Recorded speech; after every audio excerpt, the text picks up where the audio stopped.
Buat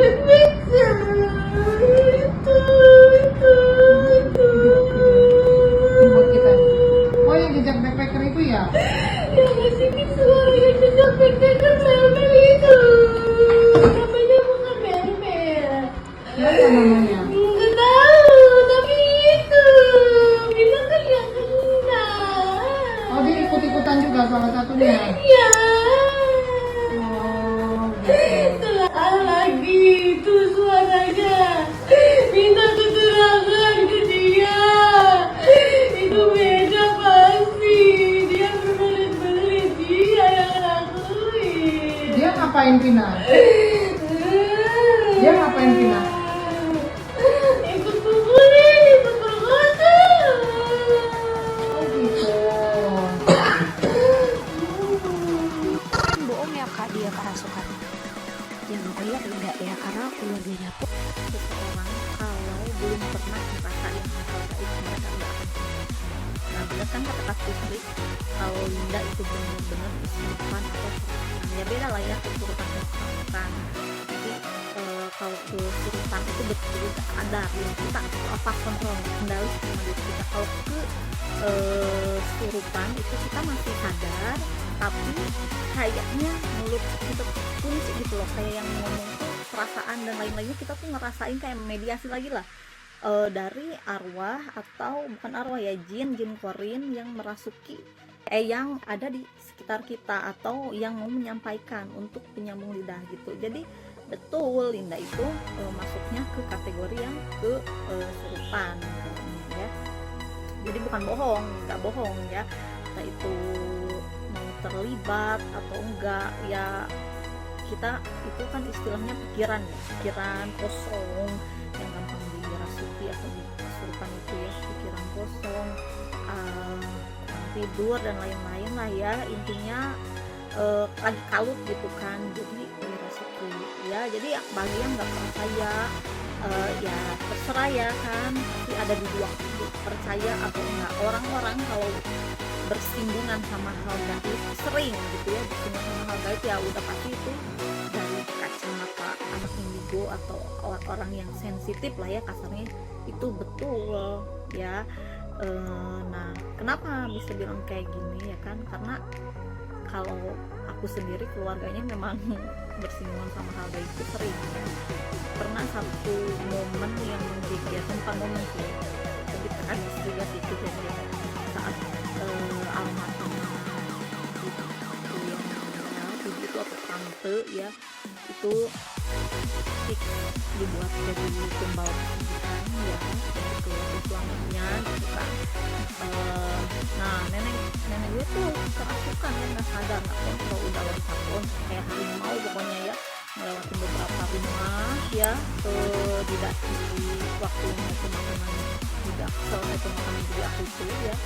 Nah yang merasukin itu kakek buku bapaknya lain itu ya, yang kamu lain intinya ya, sampai mau dilaporin ke polisi ya, pencemaran nama baik gitu ya, tapi dia nggak jadi melapor karena ya memang merasa lah orang bukan dia mulai itu namanya itu pada tahu bahwa yang bersangkutan itu memang mujak gitu ya.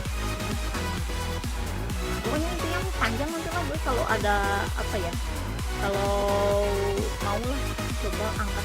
Baru-baru ini gue dapat informasi katanya Linda ini kesurupan lagi setelah 8 tahun. Wah, ini gue kalau ada yang meyakini ini jin beneran, gue jadi penasaran, jangan-jangan jin punya manajemen entertain ya di dunia jin ya.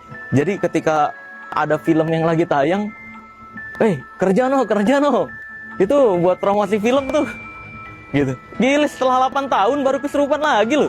Tahu banget timing nih kalau emang beneran jin ya. Luar biasa. Dan parahnya nih dengerin kesurupannya. Ini dengerin. Oh, yang jejak backpacker itu ya? Yang ngasih suara yang jejak backpacker Melmel itu. Udah lah ya, itu openingnya. Dia nyaranin itu yang di jejak backpacker, si anjir. Jin bisa nonton YouTube, Jin. Jin nonton YouTube gue nih. Gue nontonnya YouTube jejak backpacker. Kok bisa loh? Ini untuk jin atau arwah Vina nih. yang nonton YouTube ya, yang sering-sering nonton YouTube. Nih kalau nonton video ini, gue mau nyaranin ke arwah Vina, tolong kesurupannya jangan ke Linda. Kalau emang itu arwah Vina, ya, atau jin korinnya Vina nih, tolong kesurupannya ke pelaku langsung. Iya kan, ke pelaku langsung. Terus buat, wah saya Vina, ini dia nih, saya ini nih, pembunuh saya nih, gitu. Kesurupan ke pelaku-pelakunya aja. Jangan malah bikin huru hara ya. Jin korinnya Vina nih, buat orang-orang yang percaya ini jin korinnya Vina, tolong sampein ke jin korinnya Vina. Kesurupan tolong ke pelaku-pelakunya aja dong. Jangan ke Linda mulu. Kasian gitu. Jadi Linda nih ngomongnya malah jadi dicurigai. Ya, tolong jin korinnya Vina sekali lagi. Mendingan kesurupan langsung ke pelaku-pelakunya aja. Ya, yaudah. Mungkin begitu. Setelah beredarnya nama akun sosial media dan foto wajah yang dianggap itu adalah Egy, tersangka dalam kasus pembunuhan Vina yang masih buron, kini juga beredar nomor telepon yang dianggap adalah milik pribadi si Egy. Saya awalnya tidak percaya, tetapi pas saya cek di aplikasi Get Kontak, hasilnya seperti ini. Silahkan teman-teman semua pelan-pelan baca dari atas sampai bawah. Hampir semua orang yang menandai nomor tersebut mengarah kepada Egy, tersangka dalam kasus pembunuhan ini. Apakah ini adalah benar nomor milik pribadinya?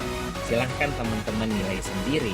Tetapi biasanya kalau data pribadinya sudah bocor banyak tersebar ke publik, saya yakin tidak akan lama lagi pihak kepolisian akan mengumumkan kalau si Egy tersangka dalam kasus pembunuhan Vina itu sudah tertangkap. Kita tunggu saja. Saya diundang di sini ini mendengarkan, bukan berdebat. Kenapa ibu jadi marah-marah? Langsung masuk ke pokok perkaranya, Ya. Bu Putri, langsung masuk ke materi. Jadi begini, kalau ibu ini menyampaikan, Mbak tanya dulu berkas saya aja, baru ketemu ibu malam ini. Saya dapat nih berkas dari Pak Jody, dapat saya berkas, saya pelajari baru hari ini. Kalau ibu bilang saya, tanya dulu Mbak, mana ada waktu kita mau membaca segitu banyak berkas. Saya kesini datang tuh bertanya, Bu, bukan marah. Jangan ibu tanggapi marah, karena kami ini pengacara baru. Gak ada beda Bu, pengacara kampung sama pengacara kota sama Bu. Ilmunya pun sama, sekolahnya pun sama. Jadi ibu jangan merasa kayak kami datang bertanya, bukan menyalahkan. Justru kami bertanya Bu, sekian tahun, 8 tahun, upaya-upaya ibu kenapa baru mencuat sekarang?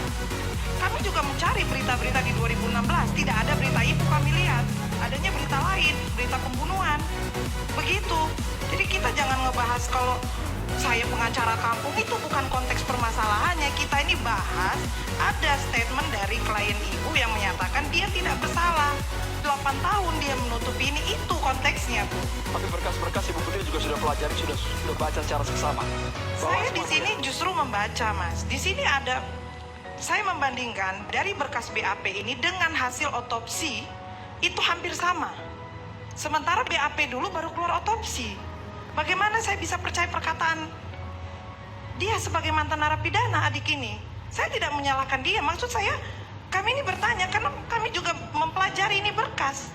BAP ini baru kami dapat tadi Bu. Tim saya yang bawa dari Bandung. Begitu.